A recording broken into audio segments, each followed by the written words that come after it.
The first thing my Thanksgiving guests saw when they walked in wasn't a beautifully set table or a roaring fire. Nope. The first thing they saw was a pair of paramedics in my kitchen, staring at a steaming crater in the drywall. One of them, clipboard in hand, was trying to write an incident report that included the phrase airborne poultry while keeping a straight face. He'd pause, look up at a sprig of parsley stuck to the ceiling like a sad Christmas decoration, and then look back at me. I offered him a slice of our new dinner, pepperoni pizza, sitting on the 1 square foot of counter not covered in a fine mist of bird. He politely declined. This was the Thanksgiving of '98, and it was all because of the turkey. Because here's the thing, they can, in fact, explode. And if you give me a few minutes, I'll tell you exactly how to turn a 20-pound harbinger of holiday cheer into a culinary bomb. To get the full scope of the disaster, you have to understand the ambition that came before it. This wasn't just any Thanksgiving. This was 1998. The internet was still a dial-up screech. Frosted tips were considered high fashion, and I was at the absolute peak of my suburban dad powers. I had a new ride-on mower, a tool belt I wore for tasks that required no tools, and a deeply misplaced confidence in my ability to host the perfect holiday. My wife, Eleanor, a woman with the patience of a saint and the tactical mind of a 4-star general, had been planning this for months. This was the year we hosted everyone. My parents, her parents, my insufferable brother-in-law, Dave, who sold insurance with the fervor of a man who'd just discovered cold fusion, his long-suffering wife, and a whole flock of cousins, nieces, and nephews. The guest list was pushing 30. Our respectable but decidedly not palatial split level was about to be tested, and at the heart of it all was the turkey, but not just a turkey. Oh no, too simple. This was my masterpiece, my poultry magnum opus. For weeks I'd been studying. I'd read articles in fancy food magazines. I'd watched cooking shows where chefs with soothing voices made it all look so easy. I was armed with brine recipes, basting schedules, and a deeply flawed grasp of thermodynamics. The bird itself was a monster, a 22-pound behemoth that looked less like poultry and more like a feathered suitcase. I'd picked it up from the butcher a few days earlier, and when I put it in the passenger seat of my Ford Taurus, I had to buckle it in. I'm not kidding. Its sheer weight triggered the seatbelt sensor. So there I was, driving home, having a one-sided chat with a frozen, seatbelt-wearing turkey. "Don't you worry, my friend," I said, patting its frosty packaging. "You're destined for greatness." It was the first of many signs of my descent into madness. The plan was a multi-stage operation that made the Normandy landings look like an impromptu picnic. Day 1, the great thaw in the basement fridge. Day 2, a 24-hour brining in an arcane solution of salt, sugar, peppercorns, and a bay leaf from what I think was the late Jurassic period. I used an orange 5-gallon bucket from the hardware store, which I'd sterilized and, in a moment of pure hubris, labeled Project Golden Eagle in permanent marker. Eleanor watched this all with loving skepticism. She was handling the logistical ballet of the side dishes: mashed potatoes, green bean casserole, the sweet potatoes with marshmallows that my family considered a delicacy and hers considered a crime against nature. She was the steady hand. I had one job: the turkey. All the pressure, all the glory would be mine. And the vessel for this triumph? Our oven, a General Electric classic from the early 80s, in that lovely shade of harvest gold. It was built like a bank vault. The door weighed about 40 pounds and closed with a satisfying thunk. Old Reliable, we called it. It had seen us through countless casseroles and birthday cakes, never failing us. It was the stoic workhorse of our kitchen. But in the months leading up to that Thanksgiving, Old Reliable had started showing its age. It had developed a personality. A low, resonant hum would start about 10 minutes into any heating cycle. The gentle purr of a sleeping giant. The digital clock had a tick too. The number 8 was missing a few LED segments, so it always looked like it was winking. And the self-clean feature? We tried that once, back in '92. The oven locked itself, heated to the temperature of the sun's surface, and filled the house with acrid smoke for 6 hours. We swore a solemn vow never to touch that button again. We accepted its quirks. It wasn't just an appliance. It was a slightly creaky, temperamental member of the family. The day before Thanksgiving, I performed the final pre-op. The brined and dried bird was laid out like a patient on an operating table. I made a stuffing from scratch, a glorious mix of sourdough, sausage, apples, and sage. I packed that bird so tight you couldn't have wedged another breadcrumb in there with a shoehorn. This, as a fireman with a very tired face would later explain, was mistake number 2. Mistake number 1, of course, was believing I was invincible. I slathered the skin with an herb-infused compound butter and trussed the legs with a surgeon's precision. When I was done, it looked like the idea of a turkey. Norman Rockwell's Thanksgiving in poultry form.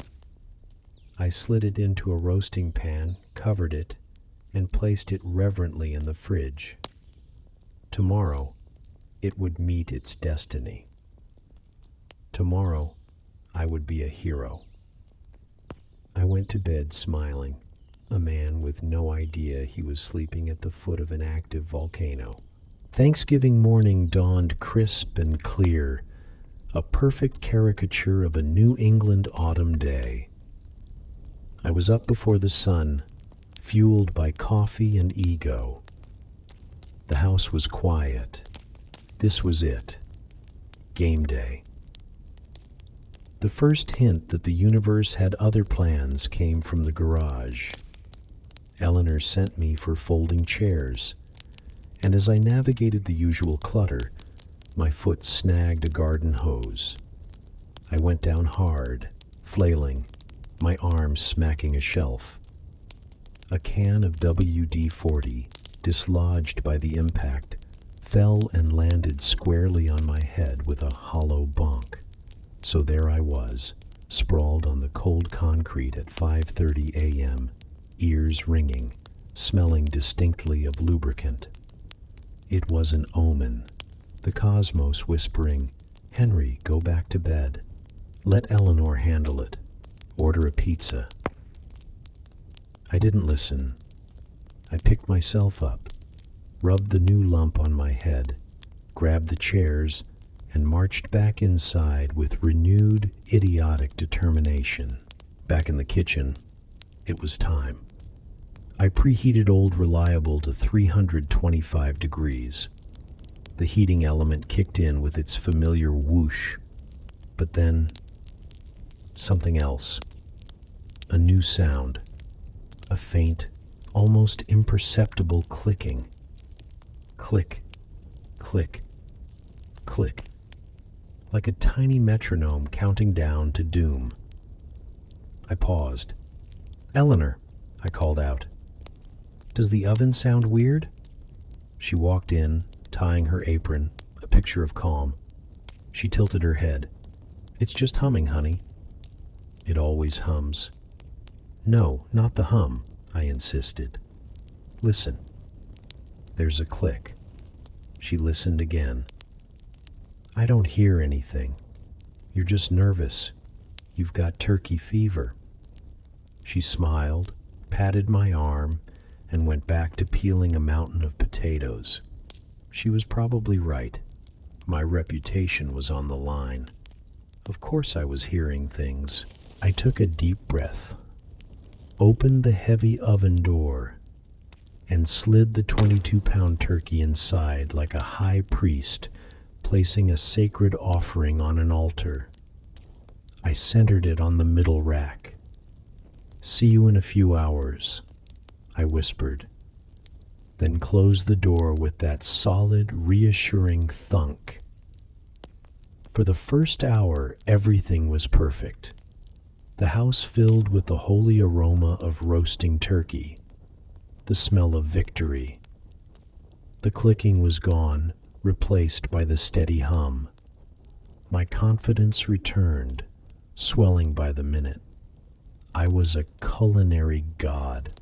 I basted, I tidied, I entertained the kids, who were now running around like a pack of sugared-up hyenas. I even sat down with a second coffee in the morning paper, feeling impossibly smug. The article I was reading was about preventing holiday mishaps. I chuckled. Amateurs. Then, about 90 minutes in, the clicking came back, louder this time, and it brought a friend, a low groan. The sound an old ship makes when its hull strains against a deep-sea current. It was a primordially wrong sound for a kitchen appliance. I put down my paper and walked to the oven, pressing my ear to the door like a doctor. Under the hum was a rhythmic pulse. Groan, click, groan, click. I jiggled the dial. No change. I checked the timer, ticking away happily. Through the small window, the turkey sat in the orange glow, slowly turning golden brown. It looked serene. It was lying. That bird knew something I didn't. It was trying to warn me, but I, in my infinite wisdom, ignored it. "It's just settling," I muttered with a confidence I no longer felt. "Big bird, the rack is just settling." It almost made sense if you didn't think about it too hard, and I was committed to not thinking about it too hard. This is where a sensible man would have cut his losses, turned off the oven, and initiated a contingency plan. I have never claimed to be a sensible man. I was the captain of the Titanic, and having just heard a report of icebergs, I decided to call for more speed and more champagne. The groaning and clicking became our morning soundtrack. My brother-in-law, Dave, was the first guest to arrive. Dave can find the one loose floorboard in a house and explain how it signals foundational decay. He walked into the kitchen, sniffed appreciatively, then tilted his head. "Henry," he said, brow furrowed, "what's that noise?" "It's the oven," I said with a breeziness I didn't feel, "doing its thing." "It sounds like a dying whale," he observed with the tact of a sledgehammer. He walked over, adopting the stance of a master mechanic. Gas or electric? Electric, Dave. It's been electric for the 18 years we've lived here. He said, stroking his chin. Could be the convection fan bearing, or a thermostat relay problem. You're getting uneven heating. That clicking? That's the relay trying to compensate. It's stressing the whole system. He said system like he was talking about a nuclear submarine. The seed of doubt he planted sprouted. Uneven heating? My masterpiece? I grabbed my secret weapon, a new high-tech leave-in probe thermometer. I was going to prove Dave wrong with science. I opened the oven. A blast of fragrant, alarmingly hot air hit my face. The groaning stopped, as if caught red-handed. I plunged the thermometer into the turkey's thigh, just like the TV chef said. I ran the cable out the side, closed the door, and the groaning and clicking immediately started up again, as if to spite me. The thermometer's display blinked and settled on a number, 112 degrees. My schedule said it should have been closer to 130. My heart sank. Dave was right. The thermostat was failing. Old Reliable was letting me down. In a panic, I did the worst possible thing. I improvised. The book says you can crank the heat to get a crispy skin, I announced to no one. Just a little boost. I nudged the dial from 325 to 375. The effect was instant. The low groan deepened into an angry roar. The clicks grew frantic like panicked Morse code. Click, click, click, groan. Then the kitchen lights flickered. Eleanor looked up from her green beans. Henry, what did you just do? Just giving it a little kick, I said, my voice an octave higher. Kick it back down, she said, her tone leaving no room for negotiation. But I couldn't. The thermometer was still reading low. Dave was now by the fuse box. You're drawing too much power, Hank. You're going to trip a breaker. I'm not going to trip a breaker, Dave, I yelled, just as the microwave clock blinked off and on. The next hour was a blur of dread. The house was filling up. Aunts and uncles arrived with pies, highlighting my impending failure. The kitchen was a pressure cooker of social anxiety and mechanical groaning. Every 10 minutes, I'd open the oven to baste, releasing a plume of steam and any chance of the temperature stabilizing. The skin was getting beautiful, a deep mahogany, but the probe had barely budged. Meanwhile, the oven's noises evolved. It was now producing a periodic metallic clank, a loud, sharp sound like someone inside hitting it with a hammer. The first time, everyone froze. What was that? My mother asked, eyes wide. Nothing, I said too quickly. Pipe in the wall. Then it happened again. Clank. It was the oven. No denying it. Buddy, our golden retriever, was now hiding under the coffee table, whining. Animals know. They always know. I was in a full-blown sweat. My grand vision was replaced by a desperate need to just get an edible bird on the table.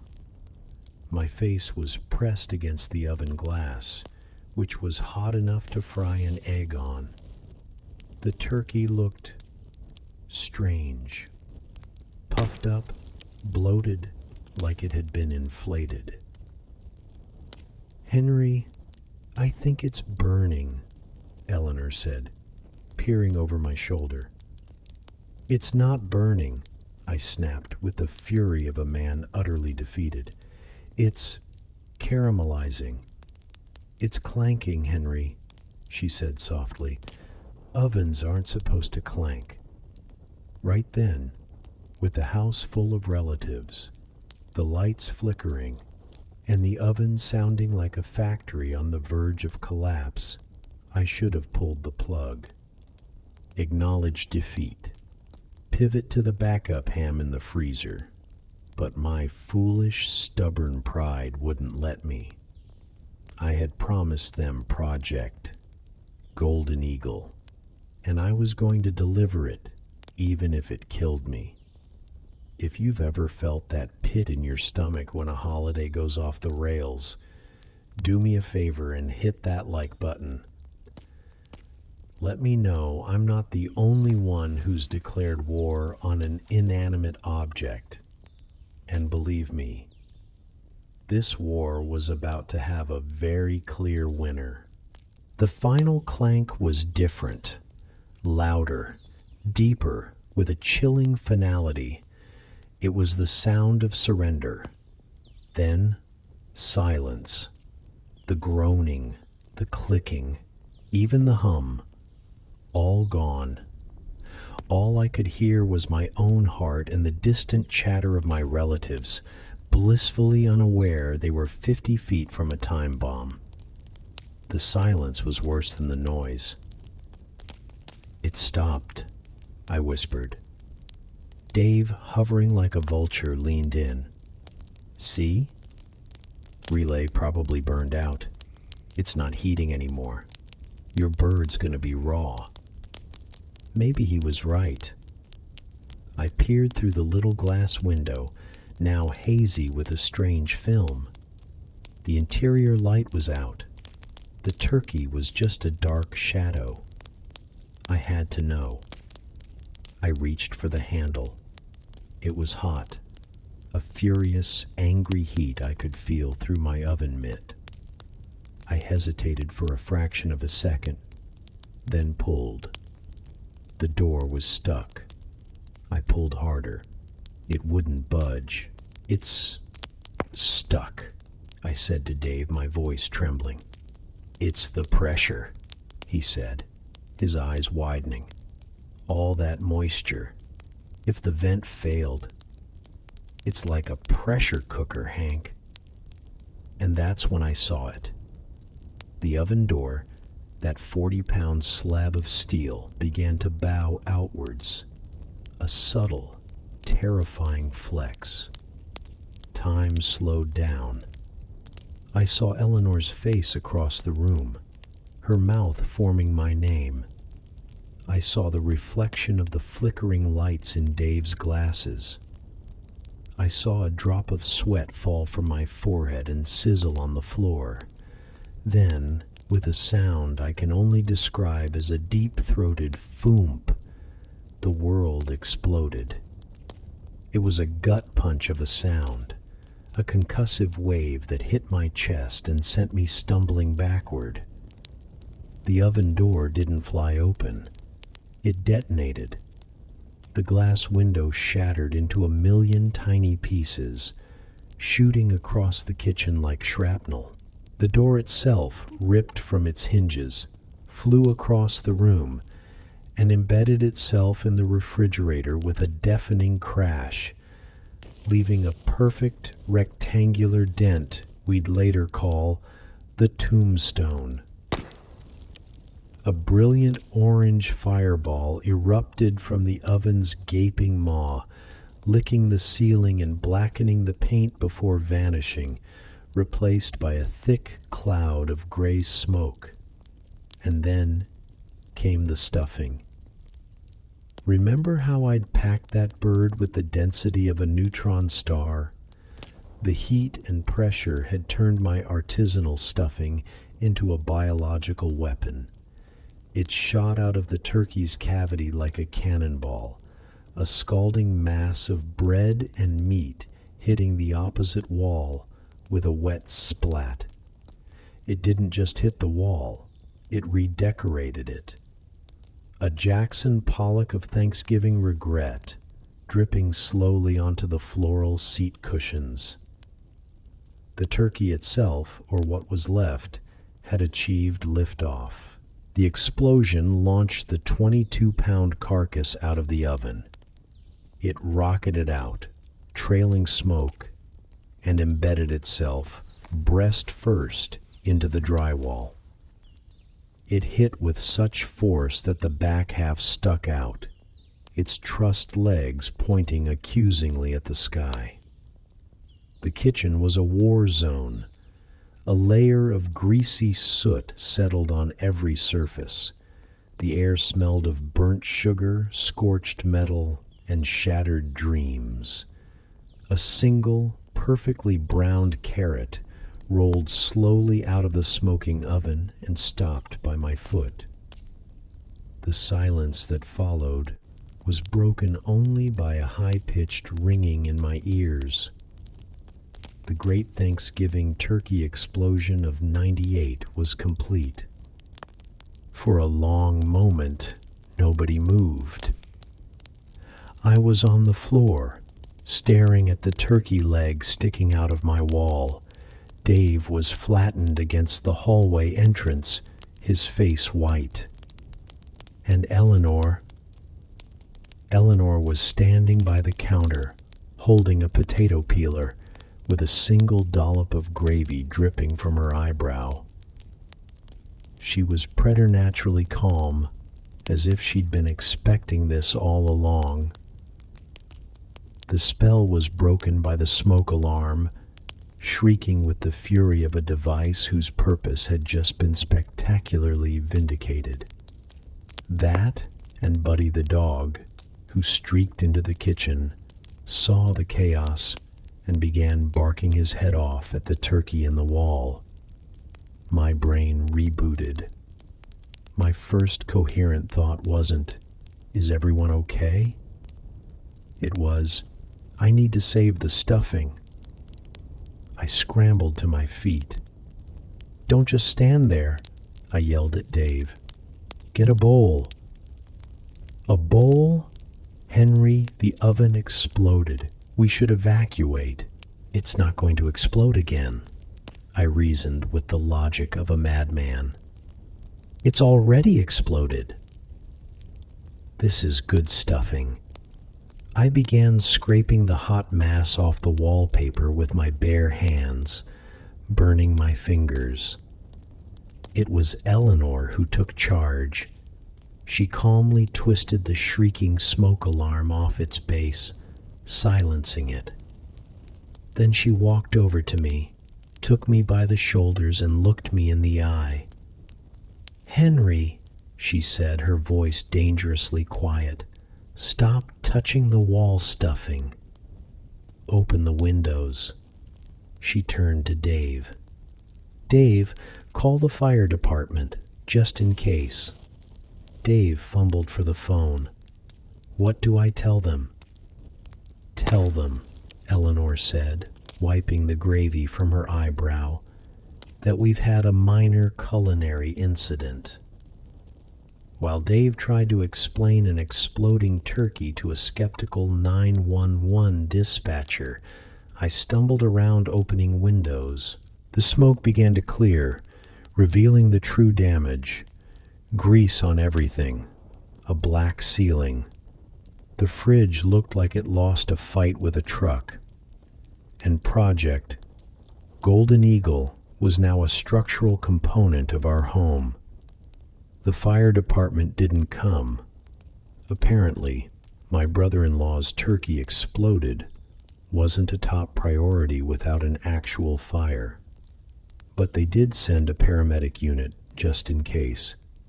So, 10 minutes later, 2 very serious paramedics walked in. They stopped dead in their tracks and just stared. One of them, a young guy, looked at the oven door in the fridge, the turkey in the wall, the stuffing mural, and finally at me. "Sir," he said with admirable composure, "can you tell me exactly what happened here?" I took a deep breath. "It would appear," I said with all the dignity I could muster, "that the turkey is done." This is when the first guests started arriving. My parents walked in, arms laden with pies, their cheerful, happy Thanksgiving dying on their lips. They were greeted not by me, but by a paramedic in the foyer. The scene, the smell of smoke, chaos in the kitchen. My wife calmly directing a man in uniform, and me covered in soot, explaining my only injury was a burn from rescuing stuffing off a wall. For the next 20 minutes, guest after guest walked into this scene of domestic bedlam. Shock, then confusion, then stunned, incredulous laughter. My 12-year-old nephew declared it the coolest thing he had ever seen.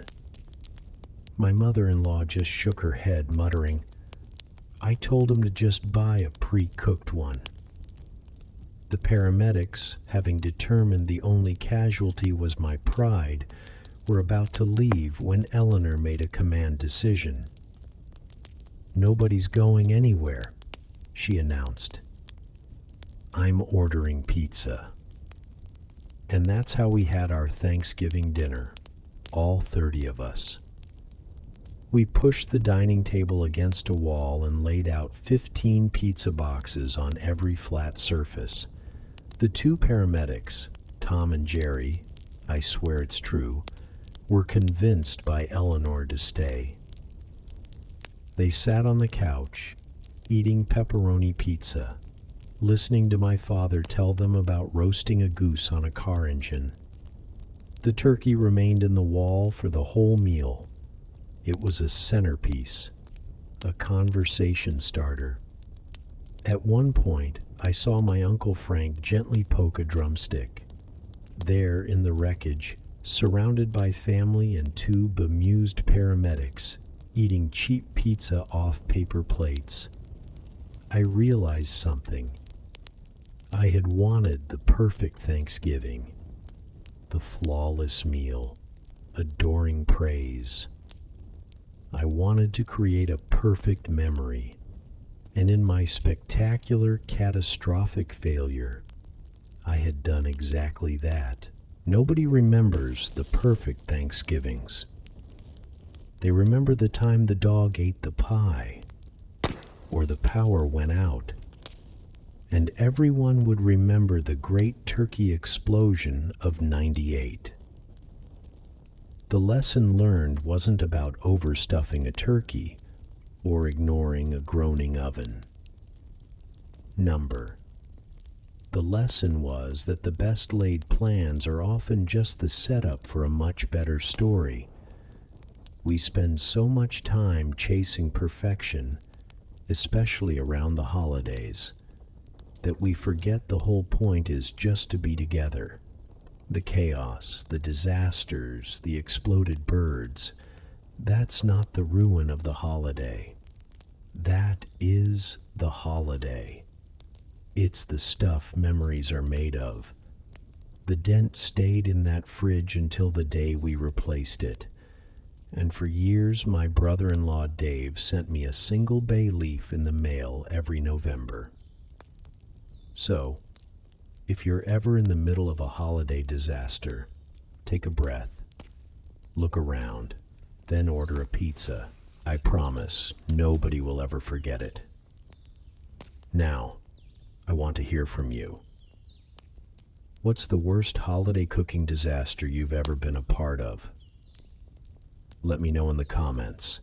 I guarantee I can't be the only one who's had to explain poultry ballistics to an emergency responder.